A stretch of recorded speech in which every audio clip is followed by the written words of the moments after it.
সবাই ইব্রাহিম রে ধরছে, ইব্রাহিম চল আমরা পুজো দিতে যাব। সাইয়েদনা ইব্রাহিম ফানাযারা নাযরাতান ফিন নুজুম, তাকালেন আকাশে আর বললেন ইন্নী সাকিম, আমি যেতে পারবো না, অসুস্থ। আমি কি আসলে সুস্থ ছিলেন? তো অসুস্থ বললেন কেন? কারণ অসুস্থতা দুই ধরনের, একটা শারীরিক আর একটা।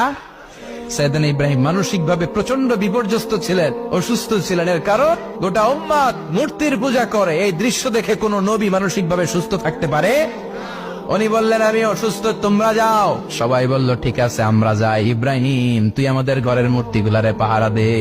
মূর্তি পাহারা দেওয়ার জন্য কারে পাওয়া গেছে? সাইয়েদনা ইব্রাহিম কয় ঠিক আছে আজকে পাহারা দি, মুজাম্মের পাহারা।